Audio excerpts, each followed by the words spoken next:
बहुत समय पहले की बात है। एक छोटे से गांव में एक लड़का रहता था जिसका नाम आरव था। वह हमेशा अपनी आंखों में एक सपना लिए जीता था। वह जंगल की गहरी और रहस्यमयी जगहों को जानना चाहता था।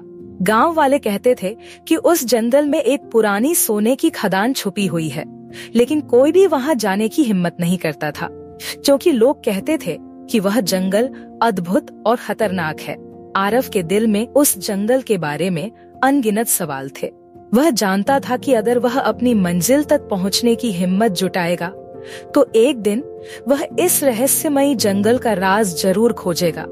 एक दिन जब सूरज पूरी तरह से अस्त हो चुका था, आरव ने तय किया कि वह जंगल की ओर जाएगा। वह जंगल के किनारे तक पहुंच गया।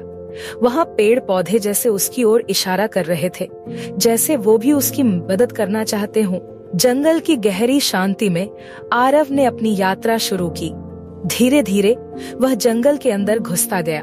रास्ते में उसे कुछ अजीब सी आवाजें सुनाई दी, लेकिन वह डर के बजाय और उत्साहित हो गया। तभी आरव एक पुरानी झोपड़ी के पास पहुंचा, जहां एक बुढ़ी महिला बैठी थी। महिला ने आरव को देखा और मुस्कुराते हुए कहा, तुमने इस जंगल में कदम रखा है, क्या तुम जानते हो कि यहाँ जो भी आता है वह अपनी सच्चाई से मिलता है? आरव हैरान होकर बोला, मुझे तो सिर्फ सोने की खदान की तलाश है। बुढ़ी महिला हंसते हुए बोली, सोने की खदान यहाँ नहीं, तुम्हारे भीतर है। यह जंगल तुम्हारे अंदर छुपी खजाने की तरह है। तुम्हें बस अपनी इच्छाओं और डर से पार पाना होगा।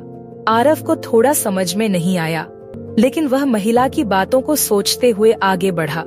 जैसे जैसे वह जंगल में और गहरा जाता गया, उसे कई चुनौतियां आईं। एक बार एक विशाल नदी ने उसे घेर लिया, तो दूसरी बार घने जंगल में रास्ता ढूंढना मुश्किल हो गया। लेकिन हर बार आरव ने अपने साहस और धैर्य से इन मुश्किलों को पार किया।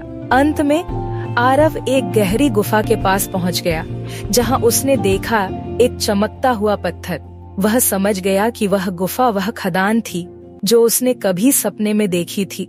लेकिन जैसे ही उसने वह पत्थर छुआ, उसे समझ में आया कि असली खजाना सोने में नहीं, बल्कि उस यात्रा के दौरान सीखी गई हिम्मत, समझ और आत्मविश्वास में था। आरव ने जंगल से बाहर आकर गांव लौटते हुए सोचा, जो खजाना मैंने पाया है वह मेरे भीतर है। अब मुझे किसी और खजाने की तलाश नहीं है। और इस तरह आरव ने समझ लिया कि सपने अगर सच्चे हों तो उनका राज खुद के अंदर ही छुपा होता है।